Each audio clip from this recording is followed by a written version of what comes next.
If you're thinking about moving to Austin, the first thing you need to remember is that you're still in Texas.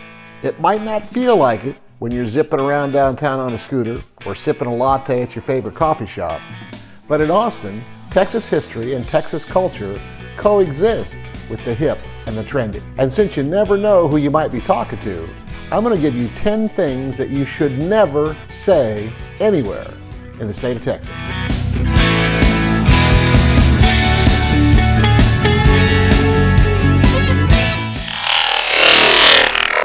Now, if you're ever in any type of conversation about music, never say this: who is George Strait?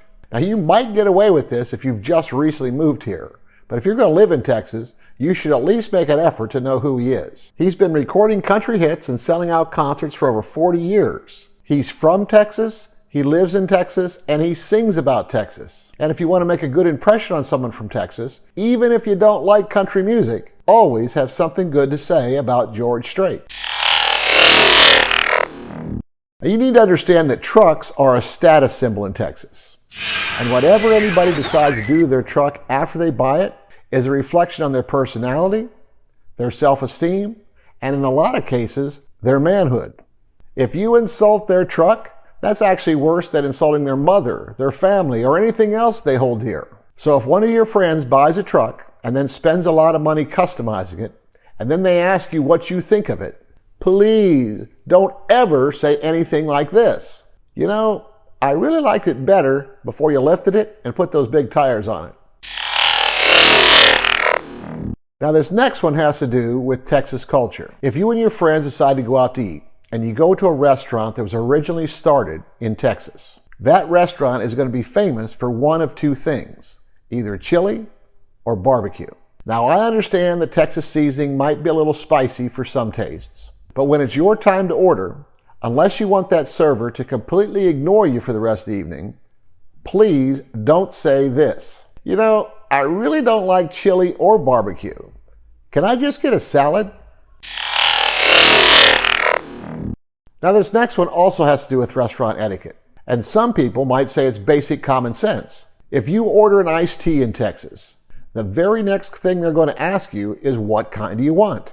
If you find yourself in a situation like this, don't ever answer their question by asking a question like this: "Oh, what kind do you have?" If you ask that, they're going to look at you like you are a complete idiot. You are expected to know this. I mean, realistically, how many kinds of teas do you think there are? Now, flavored teas are completely different.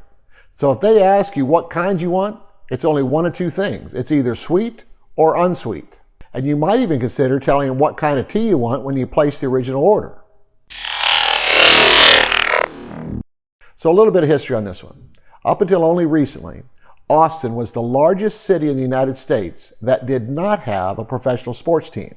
The Austin FC is a professional soccer team that just recently started playing here. But no disrespect to soccer or any of the other sports, but when someone's talking about professional sports in Texas, they're really talking about football. Now, here in Austin, we do have the University of Texas Longhorns, but they really haven't been very good lately. So when football season rolls around, you have your choice of either the Houston Texans or the Dallas Cowboys. Rooting for the Houston Texans is kind of like rooting for the Titanic. And the Dallas Cowboys, you're either going to love them or you're going to hate them. Now, they have been more competitive here recently, but back in the 90s, Dallas was a powerhouse. They won 3 Super Bowls in 4 years and even got the nickname America's Team. The Dallas Cowboys made Texas cool for a national audience. So if you ever find yourself in a football conversation with anybody from Texas, please don't ever say anything like this: "Troy Aikman really wasn't a very good quarterback." Now, I think we all want to feel like we belong to something, and no one really wants to be the outcast. Some people might want you to think that they want to be the outsider, but unless that's you, pay attention to this next one. Because if you say this, I can guarantee you that you're going to be ostracized from any group that you're currently in. You will become the one that nobody wants to talk to because you are just too weird. Now, if that's what you want, then go ahead and say it. But if you want to stay part of the group, don't ever say this: "You know, I really don't like Bluebell ice cream." Now, if you're on a road trip with some of your friends and somebody else is driving, you probably wouldn't say anything to them that you knew was going to upset them to the point that they might leave you on the side of the road and let you fend for yourself and find your own way back home, would you? You're actually depending upon your good relationship so that they get you home safely.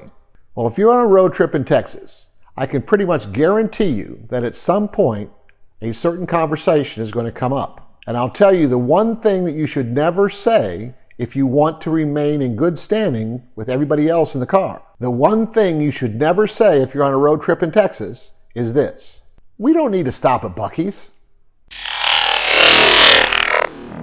You know, I think Texas is one of the only states that requires students to take not only American history, but Texas history as well. So anyone who grew up in Texas is going to know about the Alamo, Sam Houston, and this cannon. Now, if you're not from Texas, let me tell you the story.